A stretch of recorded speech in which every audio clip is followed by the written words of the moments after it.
My name is Daniel. I'm 38 years old, from Boston. I've never believed in ghosts or the supernatural. I'm a software engineer, logical to a fault. But what happened to me last year, in a medieval castle in northern Italy, I can't explain, and I haven't been the same since. It started as a vacation. I'd taken a month off to travel solo through Italy, Florence, Venice, Rome. I wanted history, architecture, good food. I wasn't chasing legends. But one night, scrolling through travel blogs, I stumbled on a post about the Castle of Bardi in the province of Parma. The photos were haunting, perched on a rocky cliff, surrounded by mist. And the legend? A ghostly knight named Morello, who died for love. I bookmarked it. Just curiosity. I arrived on a grey October morning. The sky was low, the hills quiet. The castle loomed above the valley like something out of a dream. Or a nightmare. I parked my rental car and walked up the path. No crowds. Just me and a few other tourists. Inside, the air was cold. Not just temperature, something else. Dense. Like the walls were holding their breath. The guide was friendly, but I barely listened. I was drawn to the architecture, the silence, the shadows. We passed through the army, the chapel, the prison cells. Then the guide mentioned the legend, Morello, a knight who fell in love with a noblewoman named Celeste.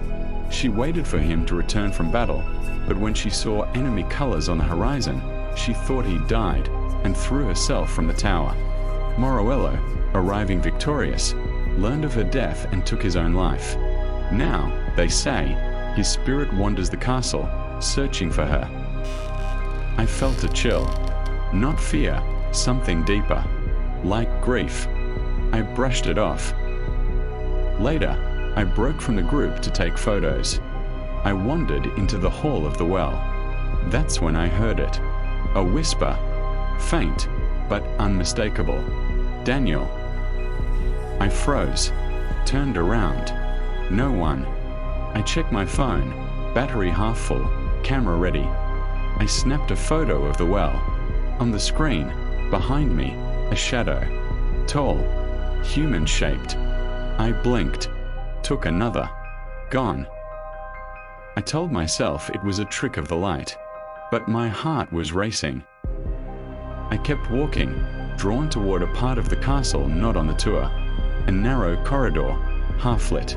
At the end, a wooden door, slightly ajar. I pushed it open. A spiral staircase, stone and steep.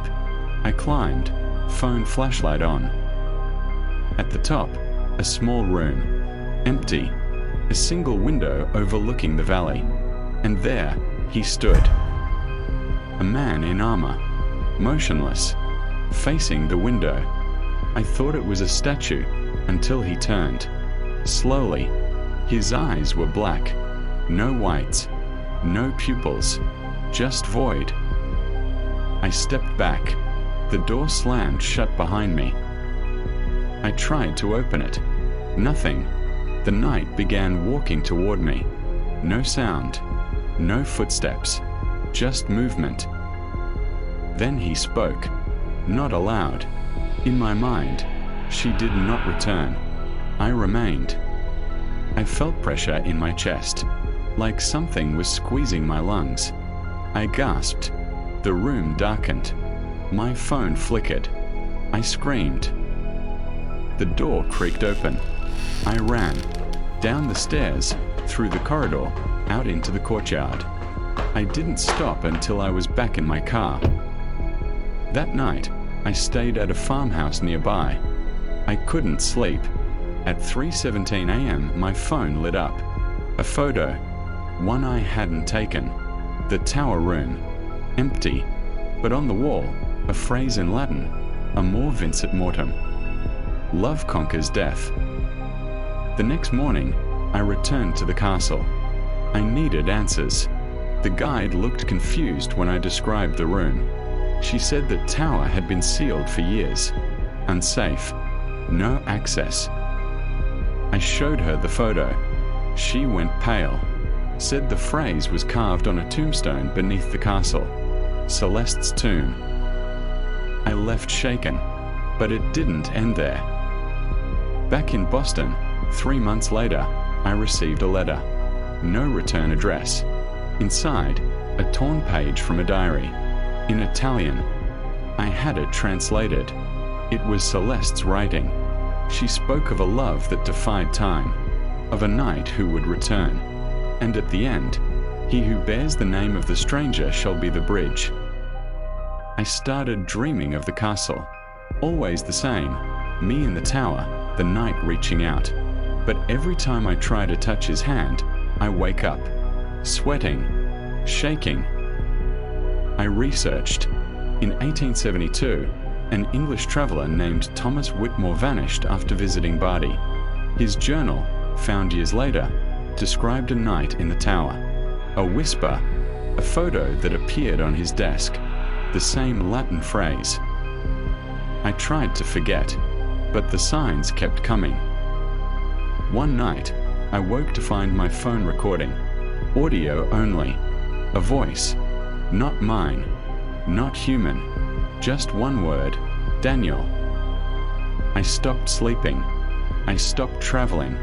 But then, last month, something changed. I received an email. No sender, no subject, just a photo. The tower room. This time, there were 2 figures, the knight and someone else, blurred, but wearing my clothes. I don't know what it means. I don't know what he wants, but I feel it, every day, like a thread pulling me back. I haven't told anyone, not my family, not my friends.